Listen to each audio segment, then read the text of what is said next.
Fox 61 News at 6 starts now. Now at 6, a weather watch alert tonight. Utility crews bracing for wild weather leading into the holiday weekend. We are going to declare an emergency response plan level 5. Preparations underway to make sure the storm doesn't steal Christmas. Plus, trying to beat the storm. I'm excited. Really excited. I get to go spend this time with families. The rush is on to get out of town before the bad weather comes in. The airlines are still learning how to deal with how they recover from issues during the pandemic, and you add on a major weather system, and it just doesn't look good for traveling in the next few days. And reduce, reuse, and recycle. Some tips to limit your waste at holiday gatherings. The Fox 61 News at 6 starts right now. Good evening. Thanks for joining us here on the Fox 61 News at 6. I'm Ben Goldman. And I'm Jen Bernstein. We are in a weather watch alert tonight. Winter weather hitting a lot of the country and rain and wind arriving here just before the holiday weekend. We have live team coverage tonight, keeping track of how the utility companies are getting ready for possible damage and how holiday travel is being impacted. But we begin with Chief Meteorologist Rachel Frank for a first check in the forecast. Rachel.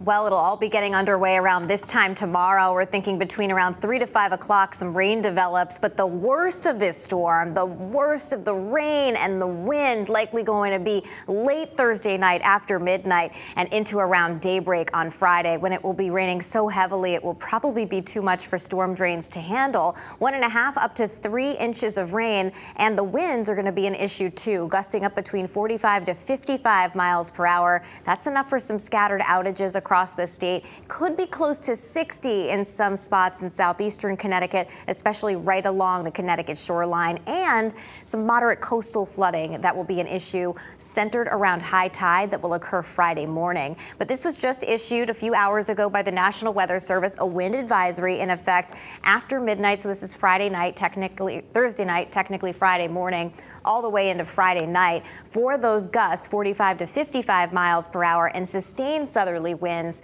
out of the south up to 15 to 30. Taking a look right now, things are quiet. We're in the 20s to around 30 degrees. You're fine if you're doing any traveling out there tonight. Overnight lows will be dipping back through the 20s as we head into daybreak, and we're dry all through the morning tomorrow. So the bus stop, no weather issues, but it will be a wet ride home with that rain developing between 3 to 5 p.m. If you do have any traveling during the day tomorrow, I think you're fine to do that. Yeah, it's going to start to rain, but the rain won't be too intense and the wind won't really pick up until later on Thursday night too. So Thursday's okay.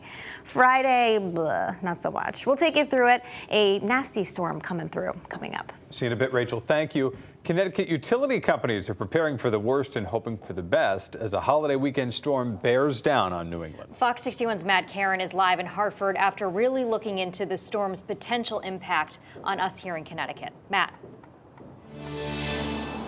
Well, that's right. And both Eversource and United Illuminating tell me they really are not that concerned about the snow. The biggest worry with this storm, as Rachel just mentioned, comes in the form of that heavy rain, which could soften the soil and potentially topple the trees. Of course, combine that with the strong wind. It makes me worry. I got a home and I got kids in the house. So we'll be ready. And utility companies are ready too. Both Eversource and United Illuminating have declared emergency status.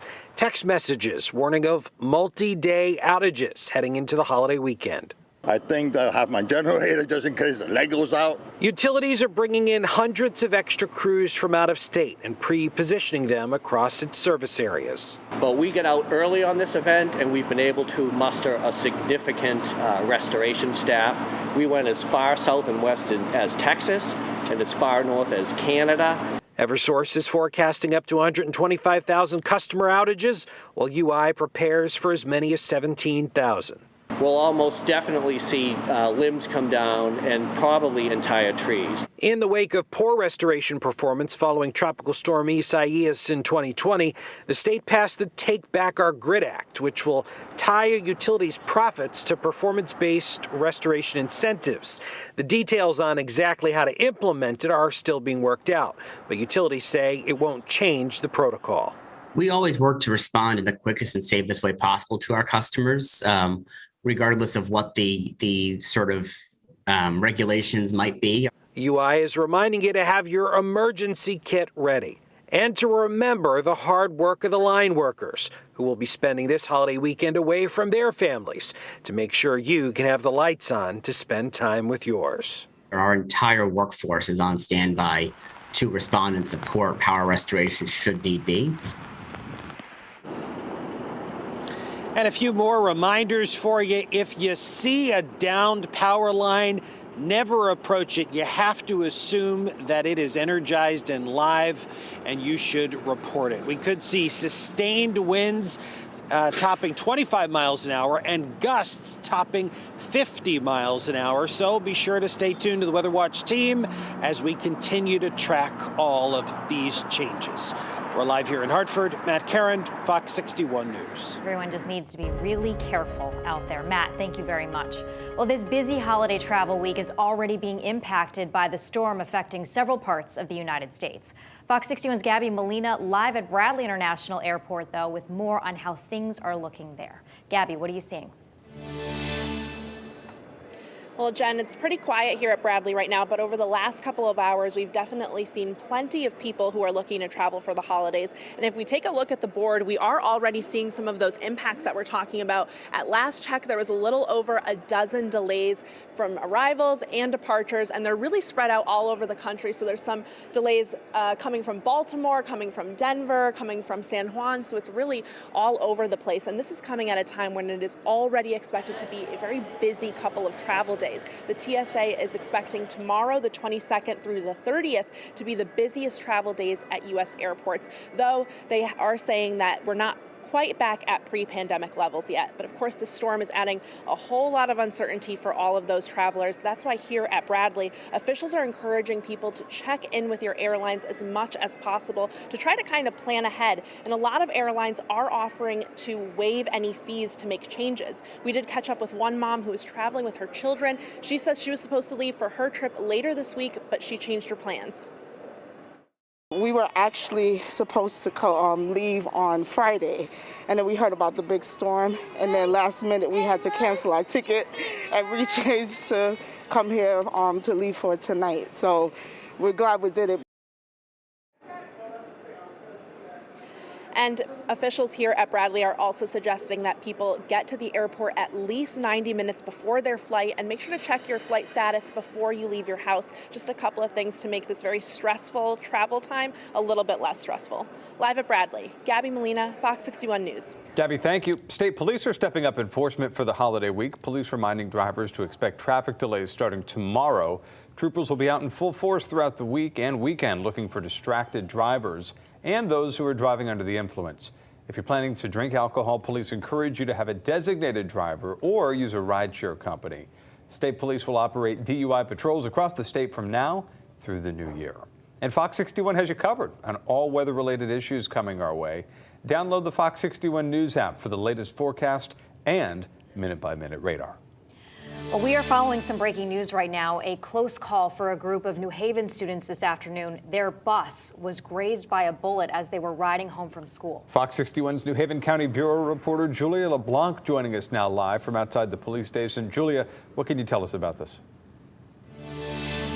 Hi, good evening to you both. Yeah, this all happened right around 2:45 this afternoon when the kids were getting dropped off from school in a neighborhood just about 5 minutes away from here at the police department. It was near the corner of Kimberly Ave and Lamberton Streets. Now, we did get the chance to speak with the bus driver herself, though she wasn't allowed to go on camera with us. She tells us that she was driving along the street when she heard gunshots and felt something hit the bus. She then sped off, pulled onto a side street, checked on the kids, and of course called police. Now, police tell us nobody was injured on the bus, and there have been no reports of anyone getting struck by gunfire off the bus where those shots rang out. Now, we were there on Button Street, on that side street where she pulled over, talking to a mother and her son as they were reunited when he got off the bus.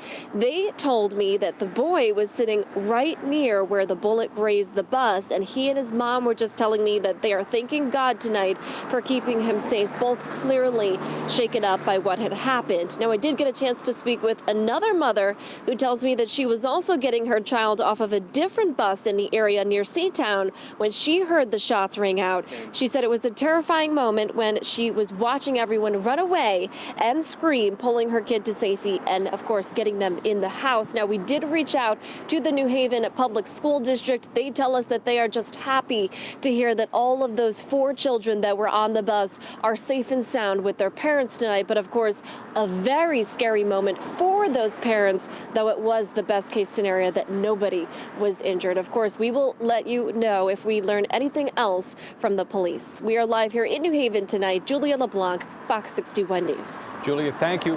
Moving now to new details tonight. West Hartford police on the lookout for a driver of a white sedan who they believe hit and killed a woman yesterday afternoon. Yeah, we are learning the identity of that woman today. Fox 61's Samaya Hernandez live outside of West Hartford Police Department with the very latest for us.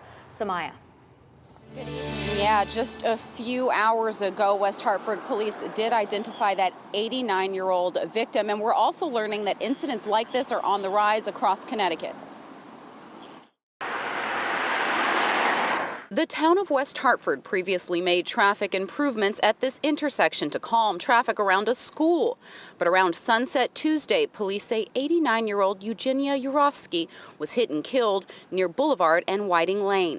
Christina Vickery walks dogs in this area. I am very mindful of when cars are speeding, making sure the dogs are, not close to the road because, everyone's life is precious, and we want to make sure everyone's coming home at night. The person who hit Miss Yurovsky fled the scene. Police believe a white sedan was involved. With crashes like this on the rise, town officials recently budgeted $100,000 to study every accident. Mayor Sherry Cantor says the hope is to then use federal infrastructure money for additional improvements. And making plans to make permanent improvements on certain roads and infrastructure changes. Amy Watkins is with the Transportation Department-funded Watch For Me CT. She says about 70 pedestrians have been killed this year in Connecticut. That's nearly double what it was a decade ago. Something happened with COVID where people started speeding very, very fast, more often. There's more aggressive driving, rage driving, and pedestrian deaths have just skyrocketed. This year is a new record. It's probably the highest in decades. Her message: slow down. Everybody needs to slow down. If you're driving the speed limit, you're better able to stop if there's any kind of emergency. And police are asking anyone in that neighborhood who has a video camera to contact them, a doorbell camera. They're looking for video of what they believe was a white sedan who fled that scene. We're live in West Hartford. Samaya Hernandez, Fox 61 News. Samaya, thank you. Breaking news also in West Hartford, where police are responding to a serious crash along Mohegan Drive. The road shut down in both directions between Simsbury Road and Fuller Drive. Police are asking drivers to avoid the area as they continue to investigate the crash. We have a Fox 61 News crew headed to the scene, and we'll update you as soon as we learn more about it.